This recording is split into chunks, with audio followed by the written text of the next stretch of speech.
And hi, Tim. Hey, how you doing, George? How you doing, Blake, tonight? Doing great, Tim. Oh, great. Glad you're on. What do you think about, like, the FEMA camps they're opening and everything like that? And also, where would be the best place for, like, health care? And how much would be the cost for, like, an average three-bedroom house, say you want to move wherever you want to move down there? Yeah, good questions. Very, very good questions, Tim.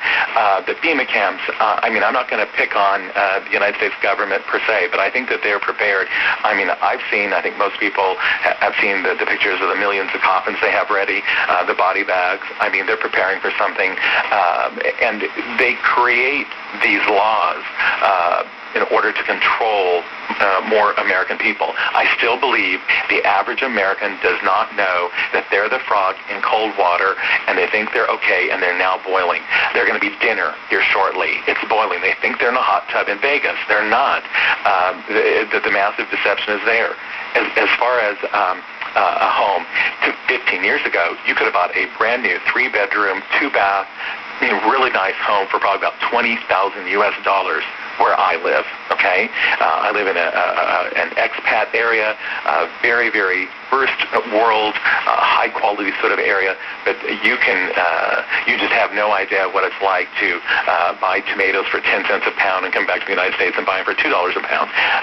There's a lot of variables that are going on now. There's inflation. There's a lot of things that are changing economies and countries and stuff. But the quality of living and the cost of living I address big time on the website, so you can look at each individual country and what the cost of things are.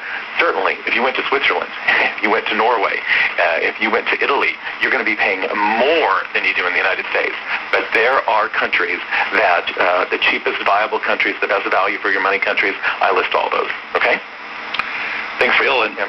Okay. Also, wildcard Bill in Illinois. Hi, Bill. Bill's gone. How about Ann in Seattle? Safe, sorry. Oh, well, you're absolutely mistaken. Every place isn't going to be exactly the same.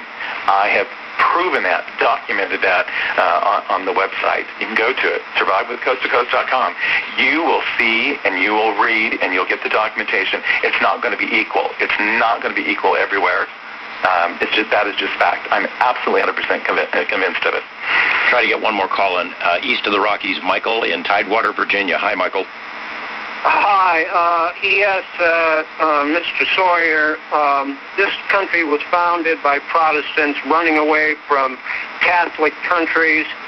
And in 1776, when they finally put it all together, they had a 10-to-1 majority over Catholics. 55 of the 56 signers of the Declaration of Independence were Protestants. Today, we have half of our 300 million population as Protestants. You brought 50 people into the area where you live as Americans down in South America. You're talking to 10 million people tonight. There's 150 million Protestants who are still here, who can turn this situation around. Lot ran to Sodom and Gomorrah to find safety because it seemed to be a better place. Jim Jones of the People's Temple cult ran to Jonestown, Guyana. You're not a Moses. You got a book to sell. I'd like to take a look at it. I might even buy it. But I want to get you back on this program with Alex Jones, whom I challenged on his program tonight to debate me on Coast to Coast. I'll be talking to Tom Danheiser about setting that up with George Norrie and with George Knapp. And by the way, George Knapp gets the award for the bravest program in Coast to Coast history, when he brought on a man that talked about tearing down the Reagan myth. That's where we have to start. Okay, thanks, Michael. Any comment there, Blake? Oh, well, he said a mouthful. Sure. I'm not going to get into this Catholic Protestant thing. I like living in a libertarian where you can be a Protestant, a Catholic, a New Ager. You can believe in anything, and nobody's going to harm you. Nobody cares because they're libertarian. They're in a completely different mindset. And you think you're going to take back the country and with 140 million Protestants? I don't get it.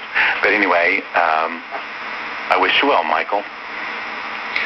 If I had to do step one after getting the information from you, what is it? If let's say I'm a regular family, 2.2 kids, and I wanted to make this move, realistically, how even to start that? It just seems like such a daunting thing to do. Yeah, I think that's a misnomer. I mean, have you ever gotten on a plane, George, and gone to L.A.?